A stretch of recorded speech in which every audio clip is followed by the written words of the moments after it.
Hey there, I'm Anthony Romano, and I'm going to explain in this video why keto makes you use carbs better.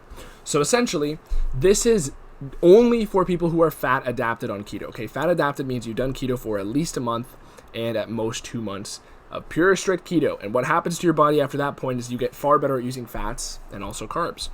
And a lot of the studies on keto don't allow the participants to get adapted first, and that greatly skews a lot of the data. However, we have studies that I'm going to refer to in this video that are more recent and performed by individuals who are aware of these mechanisms. So I actually have a video that breaks down this study more. The study I'm going to be generally referencing here, or the work, is going to come mostly from Dr. Stephen Phinney and Jeff Volek. And again, I've credited their stuff in other videos, so kudos to those guys because they are absolute leaders in this field when it comes to the research.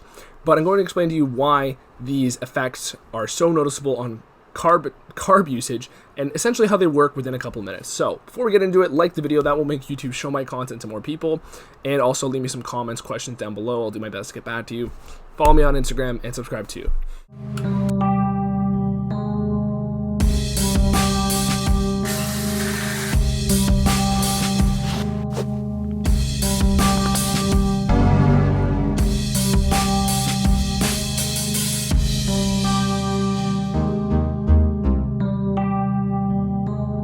So this video is not going to be as scientific. I'm not going to be posting up studies and whatnot because I have those studies referenced in other videos, particularly my video on keto making you burn more fat. Again, using a lot of the work from Volek and Phinney. So the main study I'm going to be quoting here for proof is the FASTER study, again, from Volek and Phinney. And the main premise behind that study is that there was a group of ultra marathon runners, and half of them were keto adapted, half of them were carb adapted, and I'm going to be explaining some of the differences as far as carb usage goes between those two groups. So those are the groups I'm referring to in this video, in addition to some other, recall I have of some other work from Volek and Phinney. So the general result of that study as far as it goes to carb usage is that both groups had similar levels of carbohydrates in their blood draws afterwards and basically in their muscle stores. So how is it that one group that's not running on not consuming any carbohydrates is ending up at the same amount of carbohydrates as the high carb group in their muscle stores?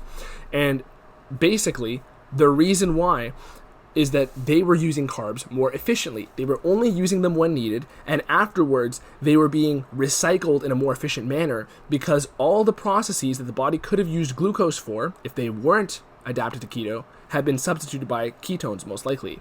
So think of it this way. When somebody is coming from a carb diet, their body is using carbohydrates for basically 90% of their activities, give or take, a large majority of their activities. But carbohydrates are a quick burst fuel.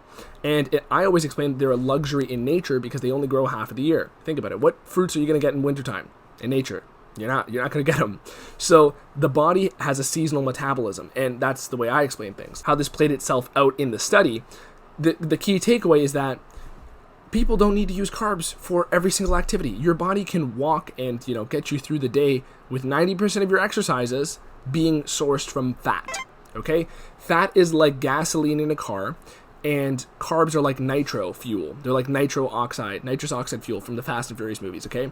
First of all, when you use that nitrous oxide fuel, you don't want to be using it all the time because you're going to be burning out your engine. Carbohydrate metabolism creates a lot of waste, pyruvic acid, and basically if you look at the Krebs cycle, you'll see that more cellular waste gets created in the search for ATP, energy.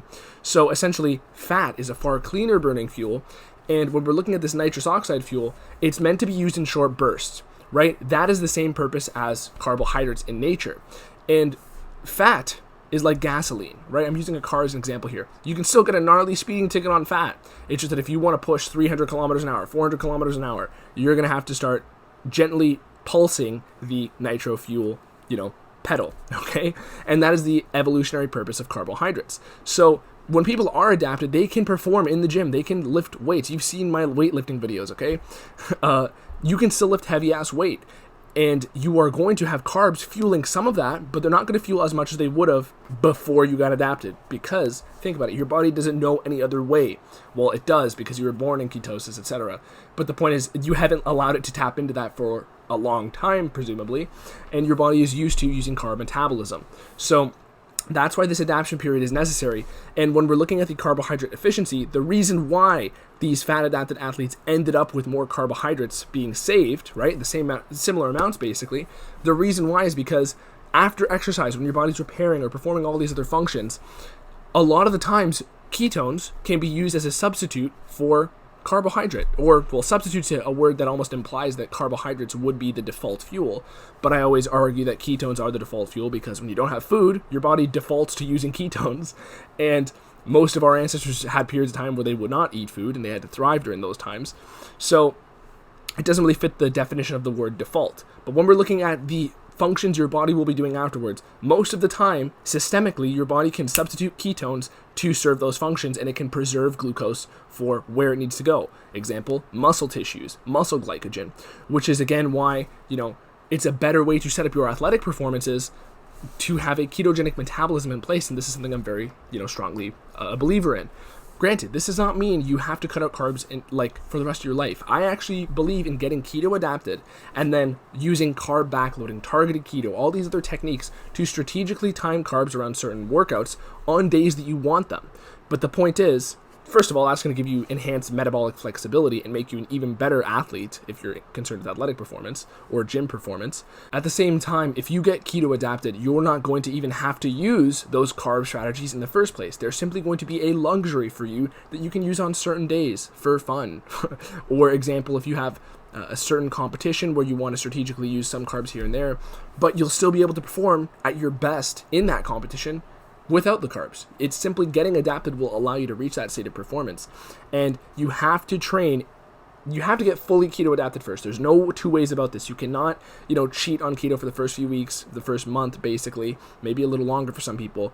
You have to train in a ketogenic state, even when you're getting adapted, and it might be a little bit harder. You have to get your body used to these things, because if you teach your body that you're going to give it carbs, it's just going to wait and put off those processes of repair until it gets more sugar in your body. So when we're looking at these, benefits that you would receive from a fat-adapted keto state, your body's going to get the message that it can simply use ketones instead of sugar for those processes, and allow you to save more sugar.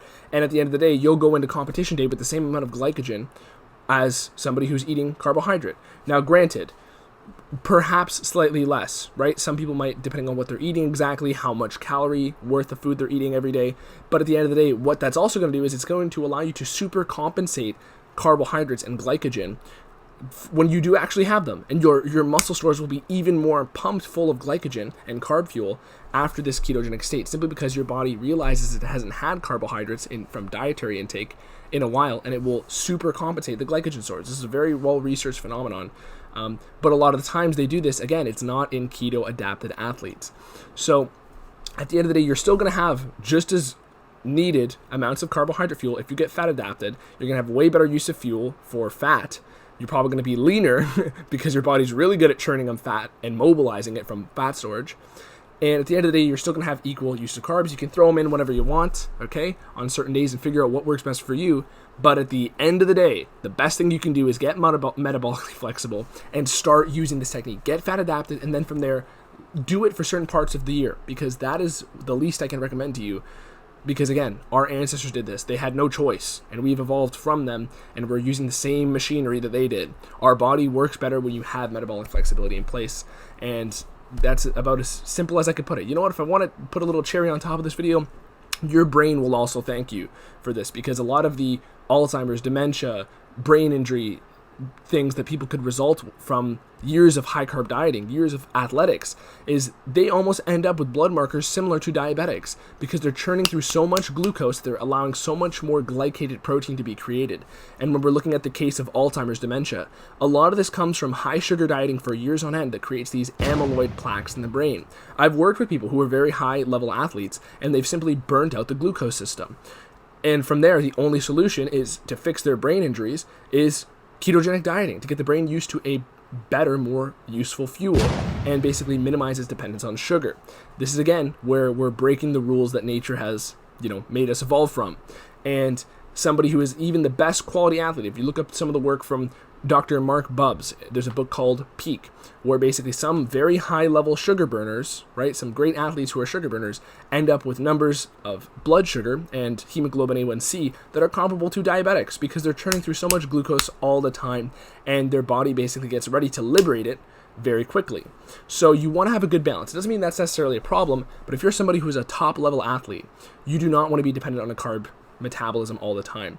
It's simply going to burn you out. You're going to run into more cellular waste, which will create far more problems down the line. You're going to create more amyloid plaques in your brain. And by the way, ketogenic dieting removes them. There's literally work on this that maybe I've explained in other videos.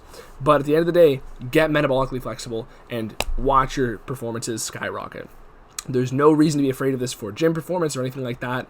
It's just that simply in the beginning, things will probably be tough, and most people don't see an improvement in their performance from the first month to 2 months. That is it for this video. Hopefully it answered the questions for you. Ketogenic dieting makes you better at using carbs. Anthony Romano, peace.